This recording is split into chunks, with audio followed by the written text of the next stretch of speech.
Kareena was a big alarm for each and every one. ও হাসি মুখে সারাটা জীবন কাটায় দিছে। আমরা কক্সেস বাজার ঘুরছি, আমরা দেশের বাইরে ঘুরছি, আমরা বন্ধুরা আড্ডা দিছি, আমরা কখনো মন খারাপ করে গাড়িতে কাঁদছি, আমরা বিভিন্ন ব্যাপারে আলাপ। যদি কোনো আফসোস থাকে, আফসোসটা এইটাই যে আই উইশ আমি কারিনার সাথে আমার জীবনের শুরু থেকে দেখা হইতো, আমার জীবনের এত বছর পরে কেন দেখা হইলো। দ্যাটস দ্য অনলি আফসোস আই হ্যাভ। স্মৃতি ভাই কারিনার সাথে আমার যে 6-7 বছরের প্রত্যেকটা সেকেন্ড স্মৃতি আমার এখনো ফেসবুকে মেমোরিজে প্রত্যেকদিন কারিনারই আসে। আমার প্রত্যেকদিন ওর সাথে কথা হতো। তো স্মৃতি বলে আসলে একটা দুইটা বলা যায় না। ওর অ্যাজ আ হিউম্যান বিং ওর পুরো জিনিসটাই আসলে মেমোরেবল, পুরো জিনিসটাই স্মৃতি। সর্বশেষ আমরা ওর বাসায় যাই, আমি আর রেজা, আমরা দুই ফ্রেন্ড মিলে যাই। ও খাটের উপর বসা ছিল।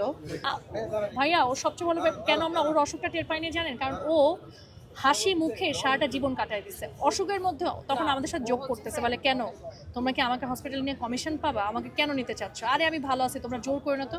আমি বলছি চলো হ্যাং আউটটা আমরা হসপিটালে গিয়েই করি, ভালো লাগবে। বলে কি না, আমার হসপিটাল পছন্দ না। সো আপনি বুঝেন একটা মানুষ তখন কিন্তু ও সিভিয়ার অসুস্থ, কিন্তু ওই টাইমে ও এমনভাবে বলতেছে যার কারণে আমরা টেরেও পাই নাই যে ওর এই এত বড় অসুখ হয়েছিল। বিকজ আমরা আসলে নিজেরা নিজেদের স্বাস্থ্যের ব্যাপারে, আপনি আমাকে বললে আমারও হাজার রোগ বালাই। সো আমরা নিজেদের ব্যাপারে এত অসচেতন। Kareena was a big alarm for each and every one. আমরা যে বারবার সোশ্যাল মিডিয়াতে বলতেছে যে ফুচকা খেয়ে হয়েছে, মদ খেয়ে হয়েছে, কারিনা স্ট্রিট ফুড অতটা খাইতো না। স্ট্রিট ফুড যদি কেউ খায় এটা আমি খাই, আমি অনেক স্ট্রিট ফুড খাই। কারিনা আর অ্যালকোহল, আই উইশ কারিনা কোনোদিন ওয়ান ড্রপ অফ অ্যালকোহল কেন, বিকজ এটা আমার ক্ল্যারিফাই করার ইচ্ছাও ছিল না। কারণ কারিনাকে আমরা যারা চিনি কাছ থেকে আমরা জানি, বিকজ আমরা এভাবেই আমরা হাসি খুশি মানুষ জীবনযাপন করতাম, আমরা দুজন এটাই খুশি থাকতাম। আর মানুষজন যে নিজেদের মতো করে স্টেটমেন্ট দিয়ে বেড়াচ্ছেন, সো প্লিজ হেপাটাইটিস কেন একটু জেনে আসেন। হেপাটাইটিস খাবার থেকে হয়, পানি থেকে হয়। সো প্লিজ একটু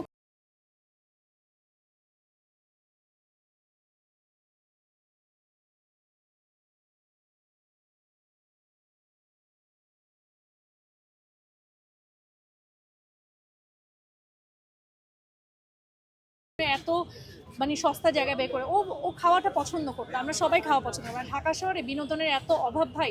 আমরা অনেক মুভি দেখতে গেছি, আমরা অনেক বিভিন্ন জায়গায় টগি ওয়ার্ল্ড এই জায়গায় খেলতে গেছি। বাংলাদেশে এখন আপনার বিনোদনের অভাবটা কোথায় জানেন? আপনার গিয়ে রেস্টুরেন্টে খাইতে হয়।